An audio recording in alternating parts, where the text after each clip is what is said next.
Գյորջյան Կասկադ 60 ամիս փուլային վճարում բազմաթիվ առավելություններ։ Հայկական բարեգործական եւ մարդասիրական կազմակերպությունները բաց նամակով դիմել են Միացյալ Նահանգների փոխնախագահ Ջեյդի Վենսին Հայաստան այցի նախաշեմին կոչանելով ուշադրություն դարձնել Ադրբեջանում բռնի պահվող հայերի ճակատագրին։ Դիմումում կարդում են, որ Արցախի հայ բնակչության բռնագաղթից ավելի քան 2 տարի անց Բաքվում գտնվում են 15 հայեր, որոնց երկարատև կալանքը մարդասիրական լուրջ մարտահրավեր է հայ հասարակության համար, թե Հայաստանում, թե Սփյուռքում։ ՀԿ-ները ընդգծել են, որ կայուն խաղաղությունն անհնար է առանց հետևողական մարդասիրական քայլերի եւ Բաքվում պահվող անձանց խնդրի արկայությունը հակամարտության չավարտվածության զգացում է ստեղծում եւ խաթարում է հասարակական վստահությունը իրական եւ երկարաժամկետ խաղաղ կարգավորման նկատմամբ։ Դիմումի հեղինակները ընդգծում են մարդասիրական հարցերում Ամերիկայի սկզբունքային եւ վճռական դերակատարությունը եւ հույս հայտնում, որ Վաշինգտոնը աջակցություն կցուցաբերի նաեւ Ադրբեջանում պահվող հայ անձանց հարցում։ Զորակոչիկների առողջական ցուցանիշների ցանկն էապես խստացրել են։ Կառավարությունն այստեղ փոփոխություններ է կատարել։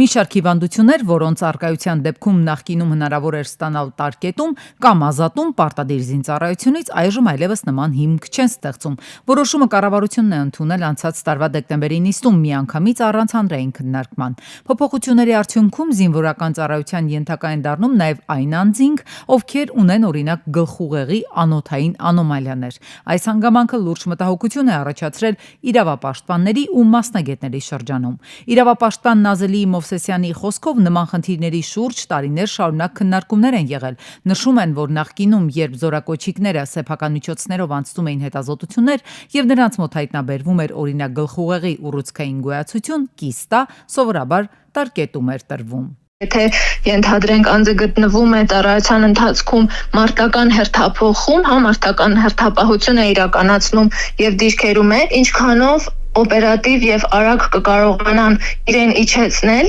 տանել հոսպիտալ։ Իրավապաշտպանի խոսքով խնդիրն այն է, որ ծառայության ընթացքում զինվորի ծանրաբեռնվածությունը ավելանում է եւ ցանկացած պահի կարող է առողջական վիճակը վատթարանալ, իսկ քաղաքացիական կյանքում բուժհաստատություն դիմելու հնարավորություններն ավելի մեծ են։ Այս քայլով Պաշտպանության նախարարությունը ակնկալում է մեծացնել զորակոչվողների թիվը, սակայն մասնագետները հարցնում են, որքան է դա արդարացված եւ ինչ պատասխանատվություն է կրելու պետությունը, եթե ծառայության ընթացքում առողջական խնդիրները խորանան ու լուրջ խնդիրներ ստեղծվեն։ Այս մասին տեղեկություններ չկան, փոխարենը պաշտպանական գերատեսչությունում զորակոչի բարձրացող կորից են խոսում։ 2023-ի համեմատ 25 թվականին մենք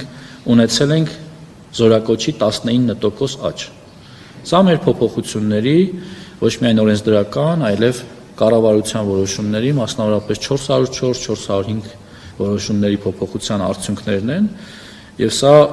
համարում եմ էական հաջողություն։ Մասնագետները սակայն չեն համաձայնում, հարցնում են, ինչ էական հաջողության մասին է խոսքը, երբ առողջական լուրջ խնդիր ունեցող տղան կարող է հայտնվել բանակում։ Արդյունքում վստահաբար ազդում է մարդնակության վրա, ավելին մարտական հերթապահություն իրականացնող անձնակազմի մեջ եթե ներկայացվում են նման մարդիկ, դա ինքնին արդեն այն մարտական խնդիրը, որ դրված է խմբի կամ մարտական հենակետի վրա, վտանգված է ամբողջովին լիարժեք տալու համար։ Մասնագետները նաև ուշադրություն են հրավիրում բժշկական հանձնաժողովների աշխատանքի վրա, ասում են բազմաթիվ բողոքներ կան կապված հիվանդությունների ոչ ամբողջական կամ օբյեկտիվ գնահատման հետ։ Որոշ դեպքերում զորակոչիկները միայն սեփական նախաձեռնությամբ եւ ֆինանսական միջոցներով կատարված հետազոտությունների արդյունքում են կարողանում ապացուցել, որ իրենց առողջական վիճակը ավելի լուրջ է, քան ներկայացված է պաշտոնական փաստաթղթում։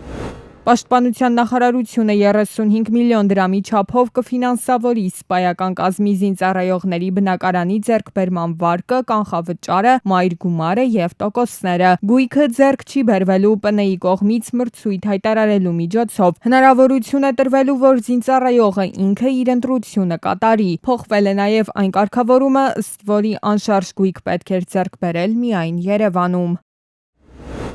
Հայաստանում 2025 թվականի նոյեմբերին աշխատողների ամենամեծ թվականակը եղել է մեծածախ եւ մանրածախ առևտրի, ավտոմեքենաների եւ մոտոցիկլների նորոգման ոլորտում, որտեղ զբաղված է 140,418 աշխատակից, որից բոլորը ոչ պետական։ Այս ցուցանիշով հաջորդում է կրթության ոլորտը, որտեղ զբաղվածների թիվը 129,086 է։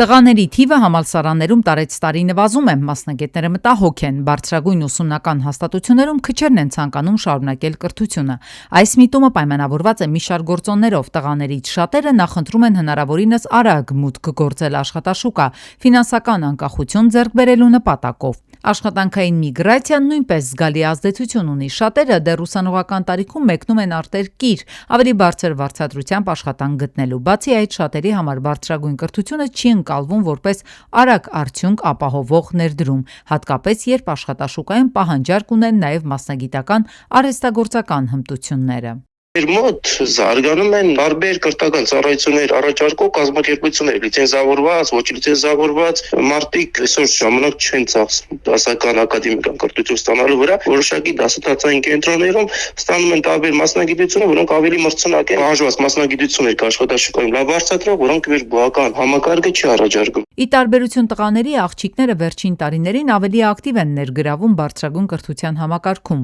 Մասնագետների վկայաբերած վիճակագրությունը ցույց է տալիս, որ համալսարաններում աղջիկ ուսանողների թիվը ոչ միայն չի նվազում, այլև որոշ ոլորտներում զգալիորեն աճում է։ Հաղթահարվել է սահմանափակումների մտածելակերպը։ Նախկինում կար սահմանափակումներ մտածելակերպի առումով, որ աղջիկները այդքան շատ չէին գնում ուսումնական հաստատություններ սովորելու, բայց այսօր 21-րդ դարի զարգացման տեմպերը նպաստում են դրան, որ մտածելակերպը ընդհանուր փոխվել է եւ աղջիկներն ավելի մոտիվացված են մասնագիտություն ստանալ, ֆինանսական առումով կայուն դառնալ, սեփական աշխատանք ունենալ, ինչը դրական է։ Այնուամենայնիվ մասնագետները զգուշացնում են սեռային նման անհամաչափությունը նույնպես կարող է խնդիրների հանգեցնել։ Եթե մի շարք ոլորտներում տղաների մասնակցությունը շարունակաբար նվազի, իսկ աղջիկների թիվը աճի, դա կարող է ազդել մասնագիտական բաշխման եւ աշխատաշուկայի հավասարակշռության վրա։ Արտարոց դեպք է տեղի ունեցել Մայրաքաղաքում Երևանի շտապօգնության բժիշկների հերթապահ բրիգադները երկու բուժարուի, մեկին Մալաթիա Սեբաստիան, մյուսին էլ Արաբկիր վարչական շրջաններից անգիտակից տեղափոխել են Արմենիա բժշկական կենտրոն։ Առաջին բուժօգնությունն են ցուցաբերել ու հիմա Արմենիա բժշկական կենտրոնում հրաժարվում են պատճառաբանելու, որ օտար երկացի է։ Չէ, հավանաբար տեղի քաղաքացի, անգիտակից չենք կարող։ Անգիտակիցը, հա։ Բարեկներին խնդրել են, որ նույնականացնենք տեսնենք։ Թե մերը օտար երկացի է, հնդիկա։ Մյուս բրիգադինը օտար երկացի։ Ու չեն Մոտ 40 րոպե շտապօգնության բժիշկները ստիպված են եղել անցկացնել Արմենիա բժշկական կենտրոնի բակում։ Հավաքվածներն էլ հայտնել են, որ նման դեպքերը պարբերական բնույթ են կրում։ Նախարար կարող է ծառայական քննություն անցկացնի եւ վերջնականապես այս կարելի ասել այս վատ արատավոր երևույթի դուռը փակի։ Ավելի ուշ առողջապահության նախարարի մամուլի խոսնակն է գրառում կատարել, հայտնել, որ Արմենիա բժշկական կենտրոնի բուժանձնակազմին լավ ծանոթ են այս տղամարդիկ։ Մեկ անգամ չէ, որ ալկոհոլային ինտոքսիկացիայից դուրս գալու համար այս բուժկենտրոնում նրանց բուժօգնություն են ցուցաբերել։ Սակայն այս անգամ բժիշկները, այդ թվում վերակենդանացման բաժանմունքի վարիչը, շտապօգնության մեքենային են մոտեցել զննել տղամարդկանց։ Պարզել են, որ նրանք ընդհանրապես ալկոհոլի ազդեցության տակ են եղել, ինտոքսիկացիոն վիճակ չի եղել։ Մարիամ Ծատրյանի խոսքով անձիկ հետո ստապվել ու հեռացել են։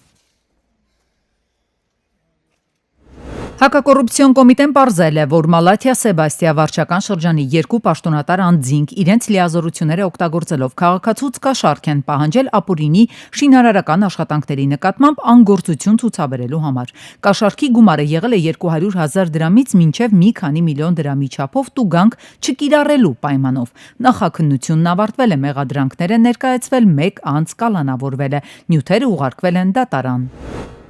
Ինչ պատճառով են գործատուները իրենց աշխատակիցներին հեռացնում աշխատանքից։ Տարածված պատճառներից կարելի է նշել օրինակ թերի աշխատանքը, ոչ պրոֆեսիոնալ վարքագիծը, հաճախակի ուշացումները։ Այժմ այդ պատճառներին ավելացել է եւս մեկը, որը բացարձակ կապ չունի մասնագիտական ունակությունների հետ։ Էլեկտրոնային ստորագրություն չունենալու հանգամանքը աշխատանքից ազատման պատճառ կարող է դառնալ։ Բանն այն է, որ աշխատանքային պայմանագրերը պարտադիր պետք է թվային լինեն, իսկ թվային պայմանագիր կնքելու համար էլեկտրոնային ստորագրություն է անհրաժեշտ։ Խնդրի արմատներն առավել խորն են։ Էլեկտրոնային ստորագրություն ստանալու համար էլ նախ անհրաժեշտ է նույնականացման քարտ ստանալ, իսկ այդ գործընթացը ձգվում է ամիսներով։ Մենք տեսնում ենք իրավիճակը եւ գնահատում ենք, թե ինչքան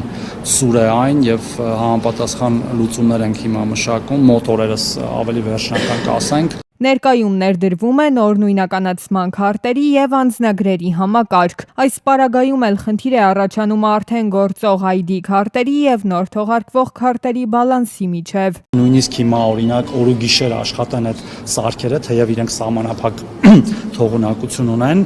հետո կարիք է լինելու անցում կատարել նորերին, նաեւ դրանով պայմանավորված եւ որոշ այլ պատճառներով հնարավոր է վերանայում իրականացնել ժամկետների։ Եթե աշխատողների համար խնդրահարույց է դարձել թվային պայմանագրերի հարցը, ապա թոշակառուների համար էլ բարդություններ է ստեղծել կենսաթոշակը պարտադիր անկանխիկ եղանակով ստանալը։ Օրենքը ուժի մեջ է մտնելու ապրիլի 1-ից, սակայն հանրապետությունում բազմաթիվ են կենսաթոշակառուները, ովքեր պարզապես ի վիճակի չեն տնից դուրս գալ բանկային քարտը, այնուհետև թոշակը ստանալու համար։ Կան քաղաքացիների համար, ովքեր որ կունենան հենաշարժական խնդիրներ, որևէ տեսակի եւ չեն կարողանա դա անել ինքնուրույն, մենք կառույց ենք, ես դրա մասին երեք հայտնել եմ ազգային ժողովում, հիմա մի կառավարության որոշման ենք սպասում, որը արագ կընդունենք եւ առաքումները կսկսենք, որպեսզի ապրիլի 1-ից բոլորը ստանան իրենց կենսաթոշակները եւ նպաստները անկախի եղանակով, այդտեղ որևէ խնդիր չի լինելու։ Կառավարության նիստից հետո լրագրողների հետ ճեպազրույց ունեցավ նաև Մարդու իրավունքների պաշտպան Անահիտ Մանասյանը։ Վերջին օրերին մեծ աղմուկ էր բարձրացրել տեսանյութը, որտեղ ոստիկանը բռնության էր ենթարկում ձերբակալված քաղաքացուն։ Ոստիկանն աշխատանքից ազատվել է, Մարդու իրավունքների պաշտպանի աշխատակազմն էլ դիմել է համապատասխան մարմիններին քրեական վարույթ նախաձեռնելու համար։ Անդրադառնալով Մասյաց հոտնթեմի հայտարարությանը սպառնալիքների ու ճնշումների մասին, Մանասյանը նշեց. կապ են հաստատել տարբեր կողմերի ներկայացուցիչների հետ, իրավասու մարմիններից պարզաբանումներ են պահանջել, այս փուլում դեռ ուսումնասիրություն է ընթանում։